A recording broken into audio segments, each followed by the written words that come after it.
Hey everyone, want to keep your WEMIX Play wallet secure by changing your password? Here's a quick and easy guide. First of all, open your Play Wallet app and go to the settings menu. You will find this option by tapping on the menu icon in the upper right corner. From settings, select account settings and then choose change password. You will need to enter your current password first for verification. Next, enter your new password, then confirm it by typing it again. Remember to create a strong password with a mix of letters, numbers, and symbols to keep your account safe.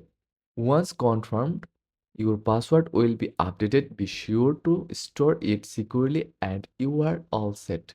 And that's it. Easy steps to keep your Play wallet secure on WeMix. For more tutorials, don't forget to like and subscribe.